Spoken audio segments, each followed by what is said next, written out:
Olá, boa noite. Estou passando por aqui para deixar a devocional de hoje, porque de manhã eu não consegui enviar, à tarde eu não consegui enviar, ficou muito longo, tentei diminuir, tentei fazer de outra forma e não consegui. Então vamos agora à devocional do livro Eu Sou Aquela Mulher, Devocionais para as Mulheres de Oração, organizado pelo reverendo Hélio de Oliveira Silva. O tema é Débora, verdadeiro exemplo de liderança feminina. E o nosso texto está em Juízes, capítulo 4, do versículo 4 a 10. Foi escrita por Cláudia Checo Calabres Cringer, porque era de uma mulher, né? Ficou longo demais. Mulher conversa, né? Brincadeira à parte. Vamos lá? Débora e Baraque livram-nos. Débora, profetisa, mulher de Lapidote, julgava a Israel naquele tempo. Ela atendia debaixo da palmeira. Débora, entre Ramá e Betel, na região montanhosa de Efraim. E os filhos de Ismael subiam a ela a juízo. Mandou ela chamar a Baraque, filho de Abinoão, de Quedes, de Naftali, e disse-lhe: porventura o Senhor Deus de Israel não deu ordem, dizendo: vai e leva gente ao Monte Tabor, e toma contigo 10.000 homens dos filhos de Naftali e dos filhos de Zebulon, e farei ir a ti para o ribeiro Quizon, a Sísera, comandante do exército de Jabim, com os seus carros e as suas tropas, e o darei nas tuas mãos. Então lhe disse Baraque: se fores comigo, irei, porém se não fores comigo, não irei.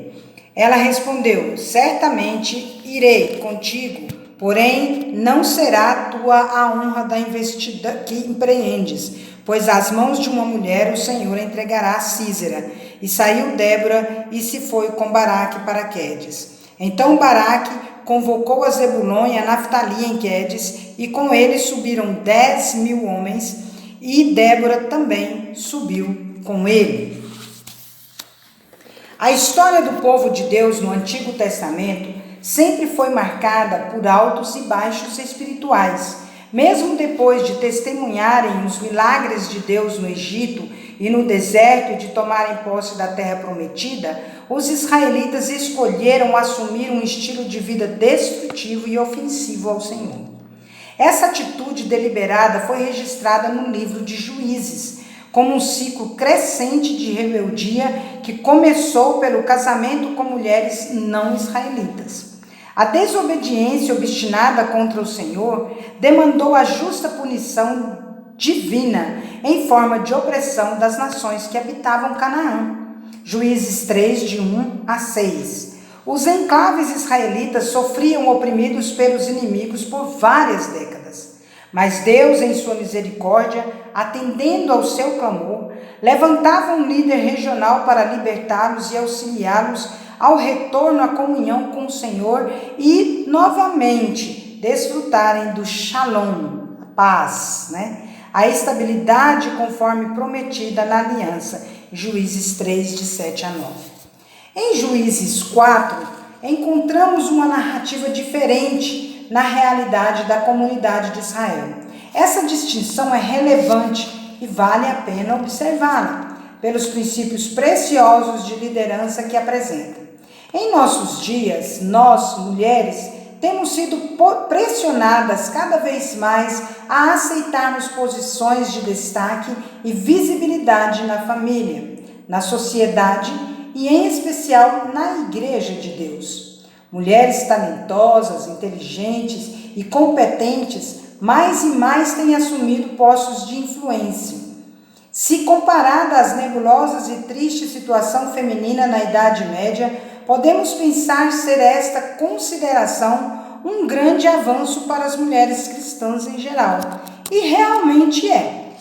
Mas a questão principal a se responder é: estamos operando legitimamente de acordo com o projeto de Deus nas oportunidades de liderança a nós concedidas? A presença de Débora na galeria dos líderes de Israel é intrigante. Em Juízes 4, de 1 a 4, ela nos é apresentada exercendo uma função essencialmente masculina, o juizado. Ser juiz em Israel era mais do que promover o bem-estar da comunidade, ajudando nas decisões. O juiz, neste período, além de decidir a causa ou as causas do povo, exercia a função de líder militar, responsável por arregimentar os homens das tribos e liderá-los na batalha contra o inimigo opressor. Assim foi com Otiniel, Juízes 3:10, Gideão, Juízes 6, Sansão, Juízes 13 e etc. Deveria ser alguém chamado por Deus, de autoridade reconhecida, com voz de comando e capacidade de criar estratégias para motivar, lutar e vencer as guerras. Enfim, tudo aponta para uma figura masculina, à semelhança de Moisés, o grande libertador de Israel. Aí aparece essa mulher assentada sob uma palmeira nas colinas de Efraim, ajudando o povo em suas querelas pessoais, Juízes 4, de 1 a 5. Ora, Efraim era a tribo da procedência de Josué, o conquistador da terra, um homem de projeção e coragem. Podemos entender que alguma coisa anormal acontecia naquela comunidade. Não se levantou um líder para dar continuidade ao trabalho de Josué. O povo havia se distanciado do Senhor, que os oprimiu pela mão dos cananitas de Azor. E era Débora quem cobria a brecha de liderança masculina em Efraim. Note-se que não há nenhum indicativo de que ela tenha usurpado o papel de líder. Ela era uma mulher de bom senso e sabedoria. Nós podemos ver Provérbios 31, 26. Forte, corajosa e digna. Confira aí Provérbios 31, 28. Há várias evidências no texto de Juízes do zelo cauteloso no cumprimento de sua tarefa, sem que afrontasse ou expusesse propositalmente a falta de iniciativa dos homens da sua tribo. Que características positivas de liderança podemos aprender com Débora? Destaco algumas delas. Primeiro, temor a Deus. O juizado de Débora aconteceu num período delicado da história de Israel. Os israelitas andavam errantes, longe de Deus. Esperava-se que os homens assumissem a direção espiritual da nação, mas havia um evidente vácuo de liderança em várias dimensões. Mesmo em meio à mornidão espiritual, Débora não se deixou seguir o resto da população na sua indiferença para com Deus e a sua lei. Por amor a Deus, ela também não se eximiu de sua responsabilidade pessoal, assumindo seu lugar de voz profética naquela sociedade decaída, tornando-se a referência do povo em suas dificuldades. Demonstrou uma confiança inabalável na sua fidelidade. Como resultado, Deus a usou como parte vital da solução naquela situação crítica. O povo foi abençoado e Débora teve seu testemunho registrado, comprovando seu valor diante de Deus e dos homens. Provérbios 31, 30. Segundo lugar, sabedoria. Quando o Senhor revelou que haveria uma batalha contra o poderoso rei Jabim, ela imediatamente, em nome de Deus, convocou um homem, Baraque, para desempenhar a função de general do exército unificado de Naftali e Zebulon. Ela sabia o seu lugar e o efeito moral que teria o comando masculino para as tropas de Israel.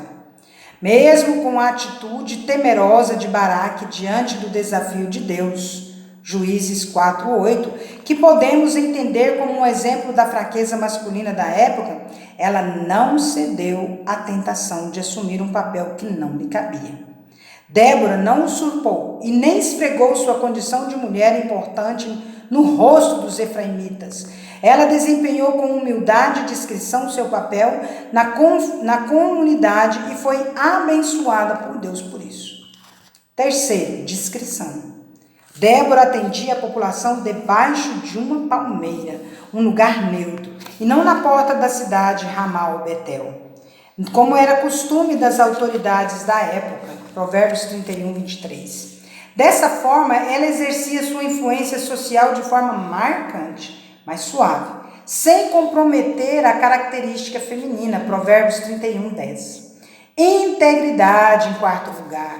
Aprendemos com Débora que não há situação, por mais crítica que seja, que justifique quebrarmos o padrão bíblico de liderança, usurpando papéis que não nos foram outorgados com legitimidade por Deus. A postura digna e corajosa de Débora, seu discernimento da situação na crise, a percepção da importância vital de ser apoio e incentivo para Baraque frente à recusa de colaboração dos israelitas, Juízes 5, 15 a 17, comprovam o quanto uma mulher pode fazer diferença positiva na realidade em que está inserida, quando ela se dispôs a cumprir o papel de auxiliadora idônea proposto por Deus ainda no jardim. Gênesis 2:18. Quinto lugar, gratidão. Após a vitória, Débora compôs um hino de louvor a Deus. Ela e Baraque demonstraram reconhecer que apenas pela atuação de Deus é que foi possível superar os desafios. Juízes 5. Por ter uma visão pessoal equilibrada, consagrou e declarou a vitória de Deus sobre o inimigo, reservando para si apenas o papel de humilde instrumento. O cântico de Débora é a evidência de que esta líder qualificada sabia o valor de exercer o seu papel de influência dentro dos limites designados por Deus. Mulheres que usurpam posição que Deus designou para homens não podem ter sua mensagem legitimada. O ministério de uma mulher sempre deve refletir os critérios de Deus. Isso nos deve levar a refletir. Na Igreja de Deus precisamos de mais mulheres do calibre de Débora. Nossas meninas precisam de modelos positivos de liderança feminina. Nossos homens precisam de mais auxiliadoras idôneas e menos de mulheres críticas e sedentas de poder. Para quem ainda acha que Deus é machista, que privilegiou os homens com todos os direitos de mandar e relegou a mulher a um plano inferior, menor, a história de Débora comprova que quando uma mulher se coloca nas mãos do Senhor para ser usada de acordo com os seus propósitos e de acordo com os princípios bíblicos da feminilidade, ela pode ser um agente poderoso de transformador da sua realidade para a glória de Deus. Ser Azer, auxiliadora capaz, é uma honra e uma bênção. Que Deus nos abençoe a ser como Débora, que nossa oração seja que tenhamos mais temor a Deus, mais sabedoria, mais discrição, mais integridade e mais gratidão. Que Deus nos abençoe em nome de Jesus. Boa noite.